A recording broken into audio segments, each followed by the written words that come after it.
Hey everybody, it's Bust with Bust Builds Decks number 40. Today we'll be doing battle with our roughly 3.5-star Darius up against the 4-star Aurelion Soul in the Starforger quest. And so, glad to get into this Darius battle. We've been playing these control deck champions like Viego and doing stuff like Spellslingers with Janna. It's just not what I'm all about. I want to be out here attacking with our Nox and Overlords, and so that's what we hopefully get to bring forward today. And so Darius is actually the complete package of a champion. There's two pieces to the Darius kit I want to talk about before we dive into the battles. And so first and foremost, we always talk about the three pillars of deck building, right? You want to be able to elusive, overwhelm, or rally, which Darius does super easily with his star powers. And so we have this carve a path power to where each round, the first time you attack with 15 total power, you rally. So it's all taken care of. We also have the overwhelm angle covered as well with the Nox and Might, to where each round, the first time you play an ally, you give it 4-0 and overwhelm.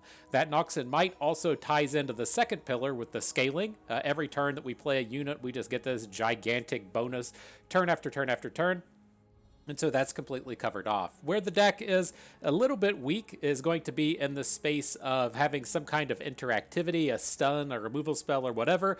We do have access to some slow speed stuns just right out the gates with the Thorn of the Rose already being within the deck, generating those guiles, but we're going to be looking for an angle to find a way to get a stun. If you're familiar with the relics that we're carrying on Darius right now, we're using the Tempest Blade, so when Darius levels up, he stuns all enemies. This is a very interesting relic. It's one of the more powerful relics in the game, in my opinion, and so we're going to look to use that Tempest Blade a couple of different ways. So if we just need to present a big stun on the opposing board, then ideally we could just drop Darius and have him stun the entirety of the opposing team. That's well and good. We could also use it offensively, normally with just say playing Darius and stunning the opposing board, attacking twice should be enough to end the game, but you can also, interestingly enough, use it in the middle of combat. And so say we make an attack to where Darius is going to flip in the middle of combat. Since all of our units tend to have overwhelm from the Nox and Might, we can set up these boards to where we stun kind of in the middle, and then all of our units to the right of Darius have overwhelm. They just punch through because they stunned the opposing board, and it gives us a nice way to close out the game. Otherwise, I do like carrying the Grand Duelist Blade with Darius. This gives him Challenger. The idea with this is essentially that anytime Darius attacks, we're going to get a rally. And so I want to be able to pick and choose the combats we get into. If we just attack with Darius rally, then there's a good chance the opponent's going to kill Darius off and we don't get the secondary attack. But with the Grand Duelist Blade, we get to pick and choose that battle. Ideally, Darius will survive and then be able to attack another day. And so that's the first piece I wanted to talk about. Second is Darius is one of these champions to where I feel like he's not a real champion within the deck. The Darius deck is actually out here in the star powers with the rally and with the overwhelm. And so what you see in a lot of these videos, the champions are very build around. We've done some very heavy building around Kaisa. We've done some very heavy building around Viego. But Darius, you could completely remove from the deck, and you really wouldn't care that much. You're mainly interested in the Carve a Path and the Nox and Might. And so we'll keep that in mind as we go through and pick up some of the champions. We'll ideally find a nice, cheap, early game combat-oriented champion, and then we're just going to focus on that. And so it is nice to have Darius within the deck as kind of a finisher at the end of the day, but we're not going to be some kind of Darius build-around. We're not going to stack like 7 copies of Darius into our deck. He's just way too expensive and way too replaceable, since we can just find another big overwhelm along the way. And so that is probably the big key element to the Darius deck building, is finding a cheap champion to go along with him, and then the secondary element of finding a bit of interactivity. The last thing I want to call out before we dive in, it looks like our Darius is 3-star, but I wanted to call him 3.5. We do have a handful of bonus stars out here. I'm not quite certain how I picked these up. I think I was like, ooh, I got some shards, let's spend them. And so we have the Star of Bounty giving us Nexus Health and a reroll, and then we have the Charging Sigil attached to the Death's Hand. And so these aren't the most powerful ones you could get. I would much prefer to have the Star of Legends that puts the bonus attack items onto our attacky units, and then the pickaxe down here, excuse me, down here with the Star of Discovery, but it is what it is. We don't have that. Also, very powerful Darius 4-star ability and Hold It, the round start stun. don't quite have that yet either. But that's our Darius. That's what we're looking to do. Let's get into this Aurelion Soul battle. See if we can't get a win. See if we can't get ourselves in that highlight reel while we're at it. Smash him with those 200 points of overwhelm or something, you know. Always feels good. What do we got? I saw Jen out there. I missed the champions in the middle. Looks like Gangplank is up and running. So, okay, let's see how it goes. So, into the powers. What do you got for us? Allies have Overwhelm, one of my favorite relics in the game. Just do not need in this space. And so the other items here are fairly interesting. In the Biggle Dust Stash, when you summon an ally, give it +2/+2. That, you know, just all around strong combat bonuses work nicely for us. Now, the thing I will say with Darius is we tend to want to play every turn on curve, right? Because the Nox and Might ability only affects the first unit that you play. The Biggle Dust Stash works a little bit better with a go wide type of strategy, to where you want to play a unit that summons another unit that summons another unit, then all of those units get the bonus from the Biggle Dust Stash. And so it's not perfect, but a permanent +2/+2 bonus on every unit we play is quite good. And so I am going to go for the Biggle Dust Stash. It is worth calling out the deep cuts. The Ichor Curse is pretty strong as well. With all of the Overwhelm units that we have, we tend to load up the opponent with a ton of these Ichor-based curses, but one of the kind of downsides to going for a card like Ichor is as we go up in the ranks, the opponents just have more and more health. And so if you deal 1 damage to an opponent that has 20 health, you've taken away 5% of their health. But if we're up against Lysandra, we deal 1 damage to a 99 health, then we're only dealing like 1%. And so as these battles get tougher and the opponents have more and more health, the value of a thing like Ichor goes down quite a bit. But it's not to say it's not bad. It's just not as good as the Biggle Dust Stash, I think. So we've got that added in. On to battle with Jin. He's got the random items within the deck. Let's go. Let's get out there, fam. Let's get a good battle on. Okay, so what do we got? No 2-drops in here. We'll just take the full mulligan. As we kick off with that +1 mana, and we want to be playing pretty much on curve every turn of the game, ideally we'll always have a 2-drop and then a 3-drop and then a 4-drop, or, you know, something that just plays to a nice curve type game. You can see the things like the Death's Hand in here, costing 2 mana, so we might want to play a 2-drop and then a 2-drop and then a 2-drop and then a Death's Hand. Don't really care how you go about it, but we do want to most certainly have a unit to play every single turn of the game.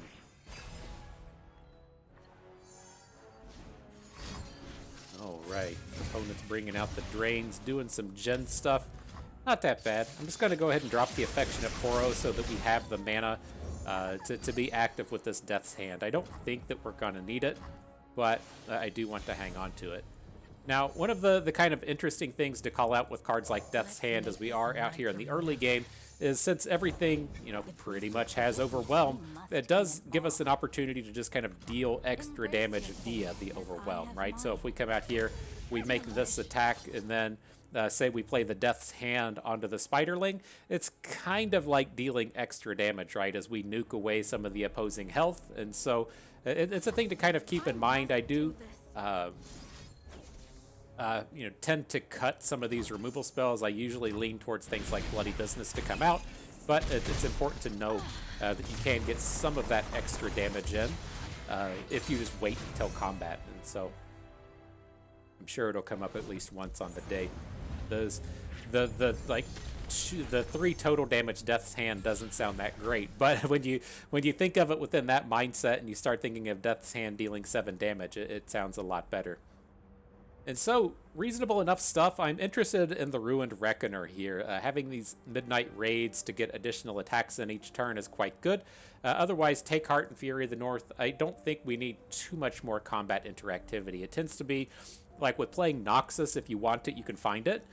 But getting rallies can be a little bit more challenging. So we'll snatch up the Ruined Reckoner here. You can also get into some kind of fringe spots with the Darius power, to where we Midnight Raid on the opposing attack token, a unit with 15 power. That would give us a rally and let us attack again.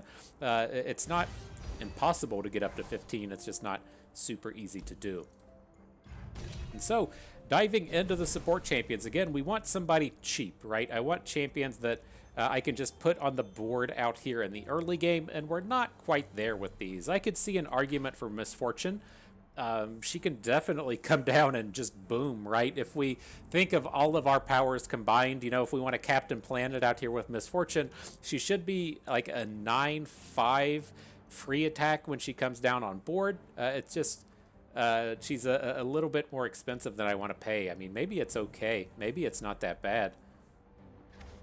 What else does she have? Island Navigator's kind of meh. I mean, I guess there's nothing wrong with the scout units, right? If we get the Island Navigator's a tough one, right? I was going to say, if we get the Nox and Might bonus on Island Navigator, having a 6/4 scout unit's kind of good, but the Nox and Might is going to go onto the unit that she summons, and so it's not nearly as nice there.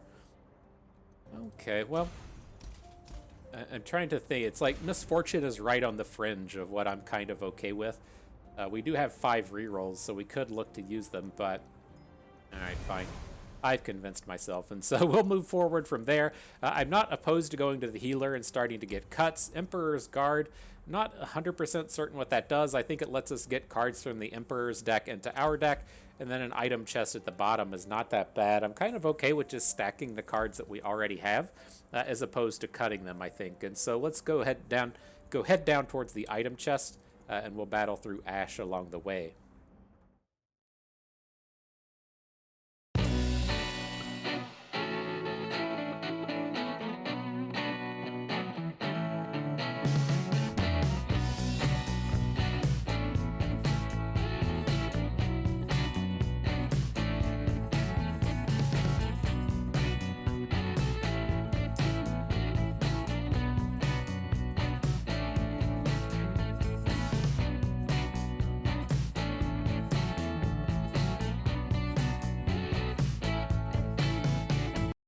Okay, and as we battled through Ash, I realized I gave you all so much fake news coming through the thing. And it was incredible how much misinformation I was spreading. And so, as I learned in that previous battle, the Biggle Dust thing, whatever it's called, gives the bonus to created allies, right? If we scroll down, where did it go? So when you summon a created ally, give it +2/+2. Oops. I played Miss Fortune, and I was like, where are our stats at? That's why that didn't turn up. And I also noticed that when we played the Island Navigator, she did get the bonus. She did get the 4 attack and overwhelm. And so it was a nice card, I guess, in the sense that the big unit got the Might overwhelm, and then we also Biggle Dusted Stash, the small scout unit. And so a little bit more powerful card than I was giving it credit for, but maybe that'll change some of our decision making along the way. And so as far as these cards go, they all suck. I don't want any of them. I think this is a reasonable place to take a reroll. This deck already has a bunch of cards I'd like to cut out of it. And so I don't want to add in these very marginal things. And so let's just take a roll, see if anything interesting turns up. Is Lord Mallet already within our deck? It's a one I can't quite remember. I think Darius came out into the path way before Mordekaiser. I think he's only in the Mordekaiser deck. And so here, I'm not super interested in any of this. I'm kind of okay with picking up the Siren. Having these big scout type plays isn't that bad. Lord Mallet, I'm just having a hard time envisioning we ever find a time we want to play it. It's like we either want to be playing cheap units or we want to be playing a big expensive, and he fits like too much in that mid-rangey space. So I'm going to pick up the Siren. Maybe we get to put an item on it to make it cheaper or something along the way. We'll have to see how that plays out. But it's not the most exciting unit we have access to there. So here, these items, not that great. I'm not really excited about adding a bunch of copies of Ruined Reckoner into our deck. The card here I'm interested in is the Crimson Disciple. And I don't like this Voidling Shell. It seems like it's always just fucking broken. And so I'm just going to skip over these, see what turns up in the next set. And I am fine to add in more copies of Thorn of the Rose. She is a fantastically powerful attacker. She's strong against all of the non-PNZ decks. And then those stuns are what we're kind of counting on for interactivity at this point. And so she strikes me as better as these other cards. I typically look to cut bloody business out of our deck. And so welcome addition. Now we move on to Tahm Kench.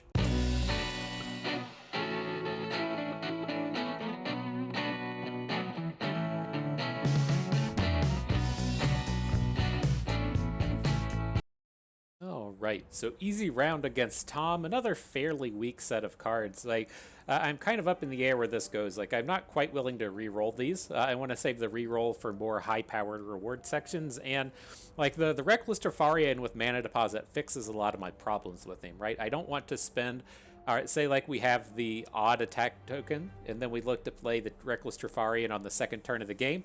Like, if we don't get to attack with him, he just comes down and does nothing, and you take a gigantic chunk of damage. Like, he's a very weak in that sense, but if we're getting to play him for essentially free, then it's not that bad.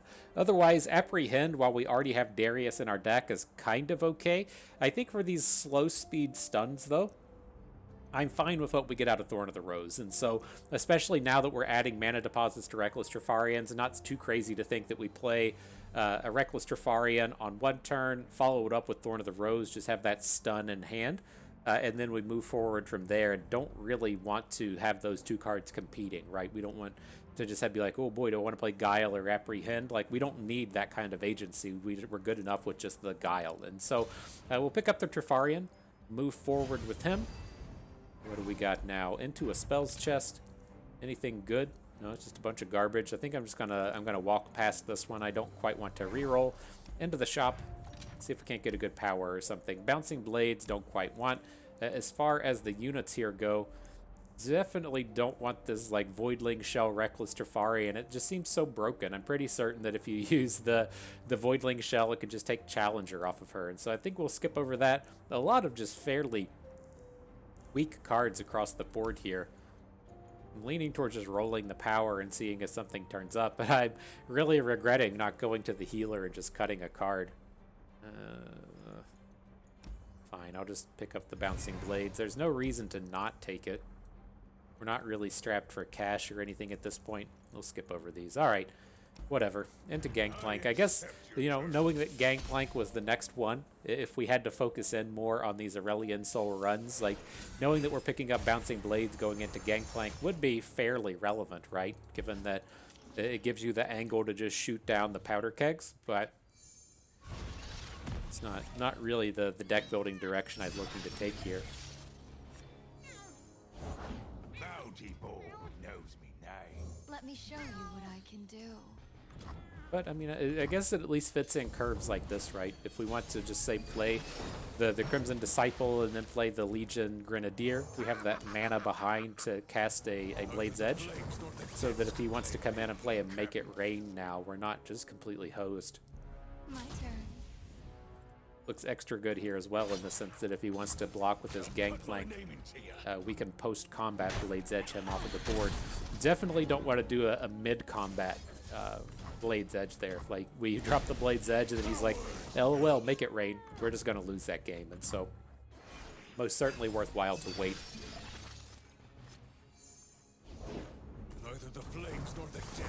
Alright, he comes back again. Guess we'll drop Legion Grenadier.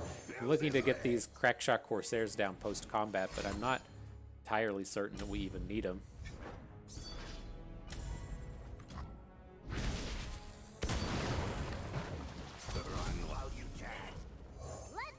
Alright, so we'll get the blocker on board with Crackshot Corsair. Unfortunate, I was really hoping that these cards would come down with big bonuses, but it's not the way the game goes today. Helps to read those. Like, Icar wouldn't be like spectacular the way these games have gone, but it certainly do more than these big ol' dust things have been doing.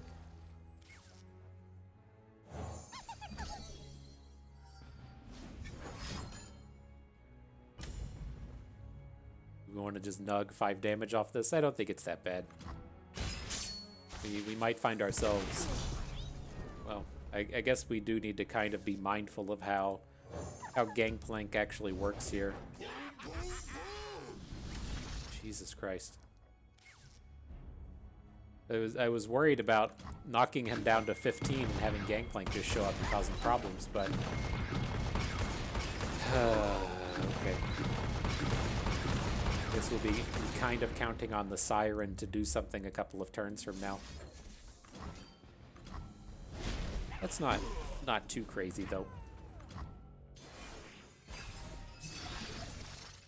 Especially having the Siren come in and upgrade the things like the Crackshot Corsair bonus. Like, I think we'll still be fine here. Definitely get some big scout attacks next turn. Oh my god, double Riptide Rex. Alright, well, we're not losing the Island Navigator. That's the important point here. Don't want to just Blade's Edge the Powder Keg. The Powder Keg with Riptide Rex only functions on that first skill. It doesn't help all of the skills, so it's not as big of a problem. Let's just go ahead and Blade's Edge these. We probably should have been doing this before, dropping the Blade's Edges on the Riptide Rex, so that whenever he blocks, we could just like overwhelm that extra damage in. But if he's not blocking like a soul-crushing overwhelm, then we can still maybe like take down a Riptide Rex with a Crackshot Corsair or something. Okay, we definitely want these powder kegs to be sitting on board. My intent... Oh, fuck, I thought you didn't get it back because our unit didn't die? Ah, god damn it. Okay. Does the Siren have to attack? Yeah. God damn it. Okay. I was really wanting to hook in the powder keg with the Siren in the round, but he took that opportunity away from us.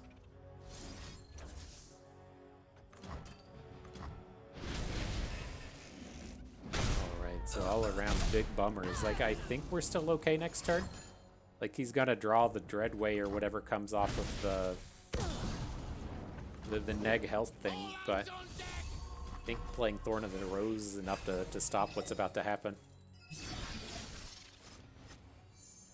The ocean herself will fear us. The prettier the rose, the sharper the thorns. I've whipped out something special. Dreadway Deckhand. Okay. Well, I think I'm just going to drop the Island Navigator here. We can still make scout attacks with it next turn. That's a shitty attack. But hey, don't put the Dreadway out to the left if you're making attacks. Fool do not doubt. He got a Gangplank and a pile of mana. I think we'll just save the Blade's Edge for the moment. Like, I want it to land on this powder keg. I mean, maybe we just go ahead and do it. Don't need to try and bait him too hard here. Now, I think we're okay. I think we're okay. A lot of poor things happened within that combat, but Fortune favors the I think this will be fine. So we'll get Misfortune in. We did just pick up Darius, so we'll play Darius and just take a full stun on the opposing board. And then I think we're good to go. First time seeing the big boy hit the board this game. I'm not greedy. So he's stunned across the board. We get to make a scout attack. That is under 15. We just win the game anyways, but this attack would be under 15, so we get the attack token back. Then we could attack with everybody. That would be a 15 power attack, so we'd get a rally. Then we could make a fourth attack for the turn after that. And so humongous chunks of damage we'd be able to send through there if we needed to deal that much. But all right, this is fine. I'm kind of curious. I guess we would prefer quick attack onto Misfortune as opposed to +1/+3, right? If she's getting the Nox and Might when she makes her attack off of the free attack, she's just going to have a gigantic power. That seems a little bit more defensive than the +1/+3, as odd as that sounds. And so, welcome to the squad. Moving on into the powers. What do we got? More bouncing blades. Not today. We'll pick up Hold Them Off. This round start Frostbite, round start Stun are also incredibly powerful, and so glad to add that to the collection. After it, looks like we have a epic champion item chest at the bottom. Definitely want to run towards that, and we can deal with Karma. We have enough expensive stuff in our deck for this round.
Right, so good stuff coming out of that Karma game. Got to pull off the 4 attacks in the same turn combo. Feels pretty good. But moving forward, I'm fine with this this Crackshot Corsair, Sigil of Malice, and Line 'em Up. Just not things we really want. I don't think we'll end up cutting Crackshot Corsair out. It is nice to cut these cards we have a ton of copies of, but he seems kind of fringe good enough here, especially in the sense that, like, he's adding in Challenger, and so then maybe he gets to get like a Nox and Mike challenge in at some point if he needs to. Okay, here's some good stuff. You thought the quick attack on Misfortune was enough. Why not give her a little bit of double attack? And so it's an interesting set here, right? The thing you may have seen at the end of that Darius game was the flipped Darius has 14 attack. And so he doesn't get to get the rally off of a single attack without any more bonuses. And so putting a Savage Shield onto Darius lets him get the rally on his own. But the double attack on Misfortune, I'm kind of questionable about it in the sense that, you know, the quick attack is good and that it gets to take the unit off of the board, right? So it's like we attack, the quick attack hits, and then if we survive, all's well and good, right? Our Misfortune isn't dead, she gets to attack again. But the double attack doesn't let us do that, right? You strike and then you strike each other, and so if you don't win on that first hit with the quick attack that we already have, then you don't get nearly as much out of that secondary hit. So I don't think any of this is a Misfortune upgrade unless we want to pick up the Savage Shield. But like, I'm very interested in either Savage Shield or the double attack on Darius, right? Having a double attack 14 power overwhelm unit is a pretty good deal. I think you can ask up old Rico Rex what he thinks about a double attack Darius, and he's probably right on board with it. And so it's tough to pick between the two. I think it'll be a little bit easier to get like a stat bonus onto Darius later if we want to. But I also just don't really want to add in more copies of Darius to our deck. And so I'm actually leaning towards, I think, just taking this +1/+3 and putting it on Misfortune to let her have a bit more survivability that way. Interesting set, though. All right, so we get to move on now. Looks like we'll battle Ezreal, be into a shop, a couple more nodes, and then Viktor down at the next mini-boss.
Right, so easy round against Ezreal. Nothing too strong here. We don't want Lord Broadmains. Legionary Charge, like, I could kind of get behind if it's gonna be free. Like, eventually just drawing a Darius for free or something is maybe a thing, but we'll just pick up the upgrade to Death's Hand. Just be unimpressed by it. Otherwise, the powers, oh boy, here we go. When you summon a champion, summon an exact ephemeral copy, always on board with picking this thing up. These things are just so bonkers if you manage to get Deathless along the way, while already being super strong on its own. So we'll pick up the Stabilize, that looks good. In terms of this other stuff, Black Rose Spy, don't want. Arachnoid Horrors, don't really need. Nothing looks too strong within these ads, so we'll skip over that. Now, moving forward, we got another champion item chest down here at the bottom, so we'll battle Caitlyn, champion item chest. Probably look to cut cards with this healer and start getting some of the less effective stuff out of our deck.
Alright, so Caitlyn Dispatch. The Trifarian Assessor I'm fine with. Getting a tune to make it sort of a bit cheaper, it's a pretty decent deal. You know, we're usually happy just to draw one card with the Assessor, and so dropping the price on this a little bit more seems decent. Don't need additional rallies that we would get from something like Incisive Tactician. And so, welcome to the squad. Let's see what Misfortune upgrade we get down here, right? Oh, and interesting stuff. Another really high-powered collection of cards. I think this might be one that I actually want to put on Darius with the Power Riff.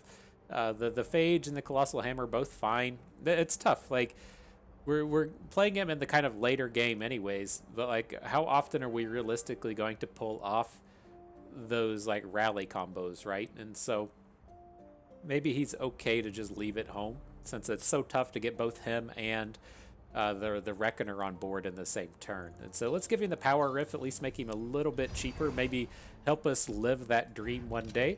As far as cutting a card goes, just cut down here to the expensive stuff. I was looking to cut out Bloody Business. It's just we're probably just never going to cast it. I like having the Scout and the Navigator, the free attacks and the Reckoner. Like, all these cards at the bottom I'm happy with, and so it sucks to kind of cut out interactivity, but I think we're getting enough out of this Thorn of the Rose. All right, let's see how much we regret that as we go to battle Viktor. He's going to start slamming us with those elusives and saying, LOL bust. That's why you don't cut the removal spells out of your deck. All right, reasonable enough start. We'll keep that touch of interactivity here with the Death's Hand. It's strong enough to take a Viktor down on its own, and so maybe that'll save us if things turn a little bit unfortunate.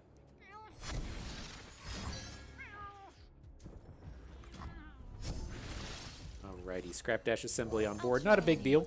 Get a pretty big shutdown on these little dum-dums with our Fury unit, and so curious to see how opponent reacts. Gonna get that big Trifarian on board. Collect all those manas. Oh, he doesn't do anything. Crackshot Corsair can actually still be pretty useful here on this turn, to where the opponent has the 0-1 on board.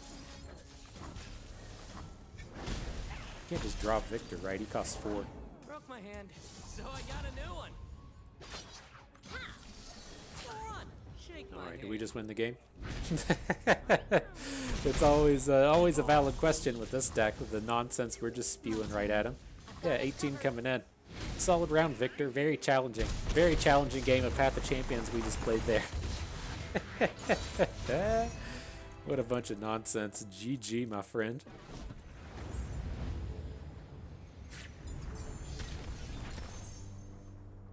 Okay, so post-battle, upgrade this Misfortune. Now, I do typically worry about picking the strike thing.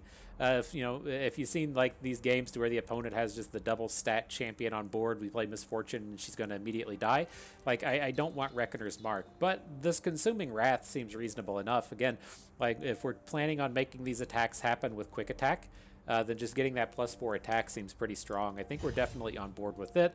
Now we move into the powers. What do you got for us here? We've still got a couple of rerolls if we need. We have 3 of them left over. When you summon a unit with 8 attack, health, or cost, grant it +8/+8.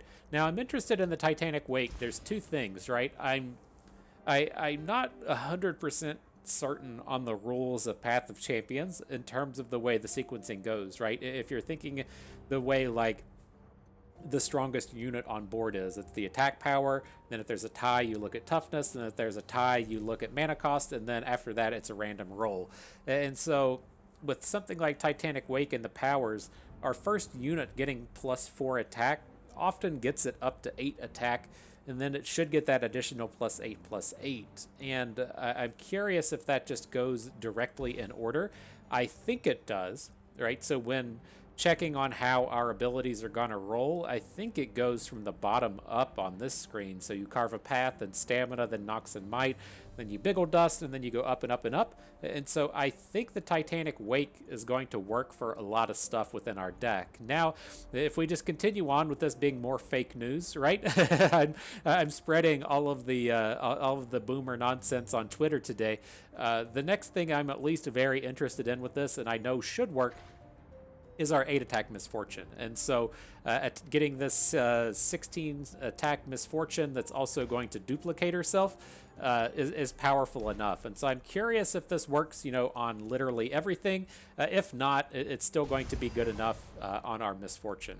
And so we'll quiet down from here. I think our deck is good enough to just go into the shop, right? We were not, you know, really excited to be cutting the bloody business out of our deck. And so I guess it's kind of, you know, the idea being just, do we want to maximize our chances of dropping these Misfortunes? And I don't think we do. If we had a good like 6 stack in our deck, right? If we wanted to cut, say, Crackshot Corsair or cut Death's Hand to where we're cutting 4 out of the 30-some cards, that seems kind of nice, but I don't think it's important enough at this point. We're just going to start hard mulliganing for Misfortune, though, and I think we will hit up the shop. Man, maybe we do want to cut.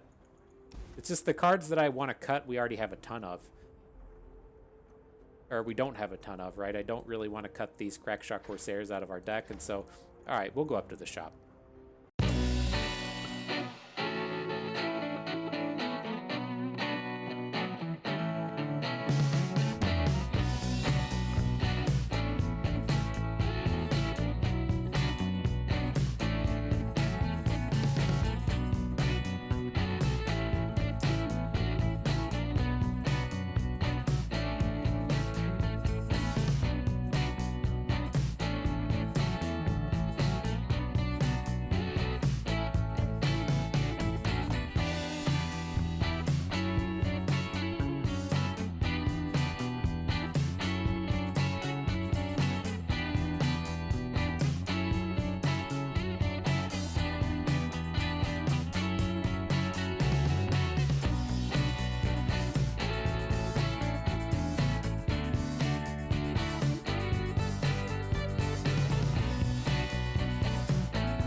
Okay, so getting up to the final battle, Misfortune's popping off. It feels great. And so, as far as these goes, I'm leaning towards the Elixir of Wrath. You know, we can get more stacks of the Death's Hand within our deck, but I don't think that that's really where we're going to get any strength, right? Summoning a random 2-cost follower doesn't strike me as strong. And so, the Elixir of Wrath gives us a little bit more agency in there, right? We're going to get the opportunities to maybe get an additional rally, jumping up with this a little bit of extra attack or winning a combat, whatever. I think the choices with that are just a little bit better than being stuck in on that summoner thing.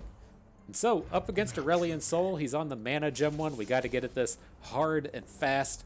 We'll see if our Misfortune stacks can get out here before the big old dragons do, you know? Okay, so we're going to take a hard mulligan.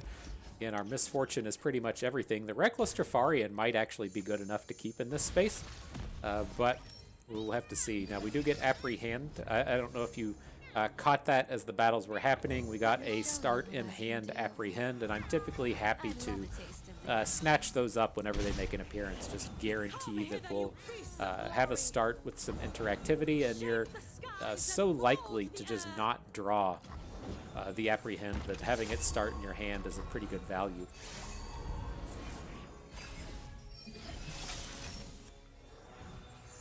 Alright, Anivia comes on the board, immediately gets frostbitten, and then we see our friend Aurelion Soul. So, I mean, we could look to stun a Soul.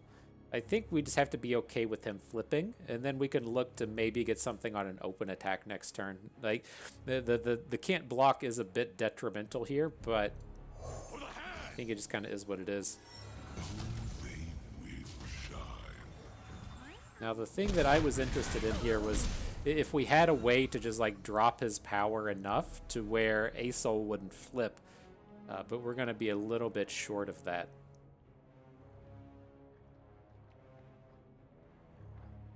I think we might be able to get kills next turn with some stuns, though.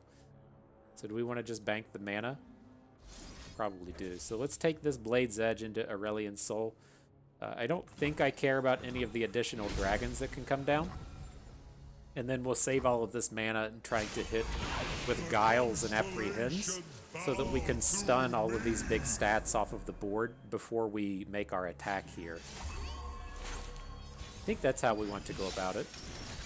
We'll see. I mean, he hasn't gotten the opportunity to come out and just like pick what he can get in terms of celestial cards, and so there's not a really strong chance that we're about to get like Supernova or something.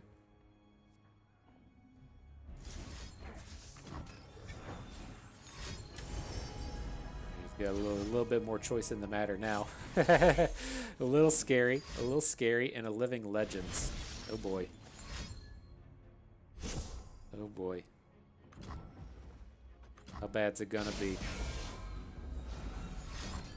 Supernova. Fuck. Okay. Well, we're probably just dead now. Have to take a second shot at this one. Let's see what happens. We'll get the Reckoner on board. Like, okay. Having to fight through Aurelion Soul there would have been a kind of a tall order, but like I think if the turn had gone as intended, we might have been okay. But that was just too much to climb over. So all right, let's give it a second shot. Man, I hope this awesome run doesn't just get quelled by the nonsense like that. And so the very quick Aurelion Soul we just didn't have the answer to. I guess we could have looked. I should have paid a little bit more attention in terms of trying to take those ramp units off of the board. Like if we had one more turn free from Aurelion Soul, I think we would have been okay.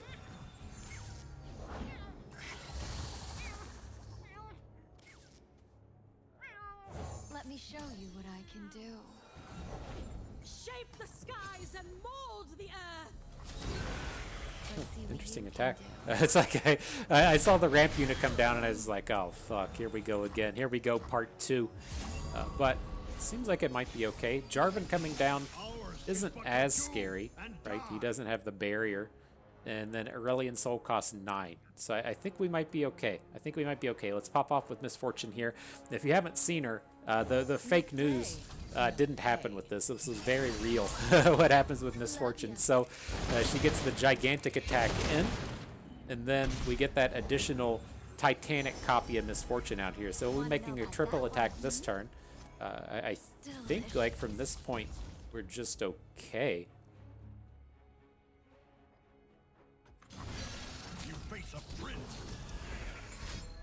Silence. At least the somewhat interesting thing out of that silence is it takes away the ephemeral off of our Misfortune. So we're going to lose one to the Moondreamer, but the secondary one we don't.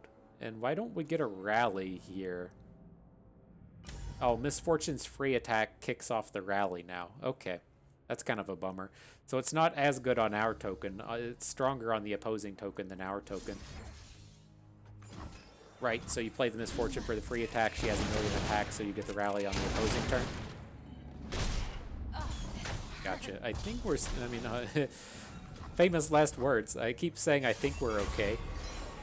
Doesn't seem to entirely be the case. Maybe we should have saved Misfortune for this turn. I don't know, that's tough. That's tough. What's he got? He's got Cataclysm in hand, but doesn't have the mana to play it. Oh, our Misfortune is ephemeral now. Gotta take note of that. Nothing can stop me.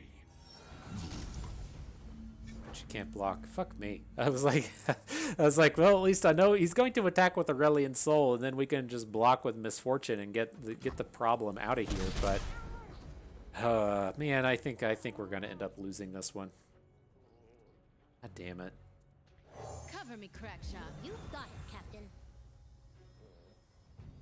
I'll try anyone once. So we'll get some dudes on board. We could have like looked to Death's Hand on the Jarvan that turn, but I think I'd rather save it for maybe getting a surprise damage out of an Overwhelm. Now they'll pay attention. All right. Fuck. So much awesomeness is going to be quelled. This is brutal. Can't wait for him to go herp-a-derp with the Supernova.